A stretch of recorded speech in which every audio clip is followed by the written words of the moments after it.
आज का प्रश्न है, यदि मानव के रक्त में से लाल रक्त कणों को निकाल दिया जाए तो उसकी शारीरिक क्रिया पर क्या प्रभाव पड़ेगा। यानी जो मानव का रक्त है, जो ब्लड है, उसमें से आरबीसी को निकाल दिया जाए तो उस पर क्या प्रभाव पड़ेगा। तो चलिए इस उत्तर को समझा देते हैं। देखिए, जो हमारा रुधिर है, जो ब्लड है, ये एक तरल संयोजी ऊतक होता है। तरल संयोजी ऊतक जो प्लाज्मा के अलावा 3 प्रकार की कोशिकाओं से मिलकर बना होता है। यानी रुधिर, प्लाज्मा और 3 प्रकार की रुधिर कोशिकाओं से मिलकर बना होता है। अब वो 3 प्रकार की कोशिकाएं कौन कौन सी हैं?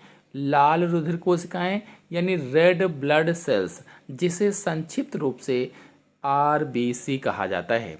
और दूसरी प्रकार की कोशिका है श्वेत रुधिर कोशिकाएं यानी वाइट ब्लड सेल्स, जिन्हें संक्षिप्त रूप से डब्ल्यूबीसी कहा जाता है। और तीसरी प्रकार की कोशिका है रुधिर प्लेटलेट्स या इसे बिंबाणु भी कहा जाता है। अब जो हमारा खून है वो प्लाज्मा के अलावा इन 3 प्रकार की कोशिकाओं से मिलकर बना होता है। यानी प्लाज्मा और इन 3 प्रकार की कोशिकाओं से मिलकर बना है। प्रश्न में बोला गया है कि यदि रक्त या ब्लड से आरबीसी निकाल दिया जाए तो शरीर पर क्या प्रभाव पड़ेगा। मतलब मानव के ब्लड से सभी लाल रक्त कोशिकाओं अथवा रेड ब्लड सेल्स को हटा दिया जाए तो उस पर क्या प्रभाव पड़ेगा।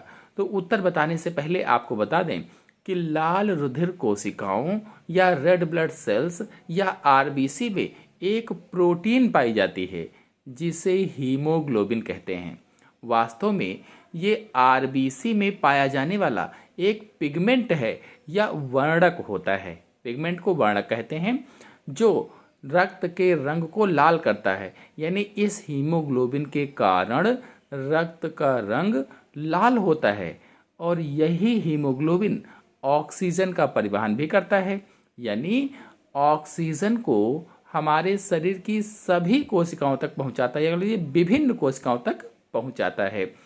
अब देखिए, प्रश्न में कहा गया है कि यदि मानव के रक्त में से लाल रक्त कण निकाल दिए जाएं, यानी आरबीसी को निकाल दिया जाए तो उसकी शारीरिक क्रिया पर क्या प्रभाव पड़ेगा। यानी आरबीसी निकाल दी जाए तो उस पर क्या प्रभाव पड़ेगा। तो इसका उत्तर होगा लाल रुधिर कणों या रेड ब्लड सेल्स या आरबीसी के माध्यम से कोशिकाओं को ऑक्सीजन प्राप्त होती है। यह भी मैंने आपको बताया था, जो जीवों के जीवन के लिए अति आवश्यक है। यानी जो ऑक्सीजन है ये जीने के लिए बहुत ही जरूरी होती है। अतः लाल रुधिर कणिकाओं को रुधिर में से निकाल दिए जाने पर मानव कोशिकाओं को ऑक्सीजन ना मिलने के कारण उसकी मृत्यु हो जाएगी। यानी मानव की मृत्यु हो जाएगी। तो इस तरह से इसका उत्तर हो जाएगा।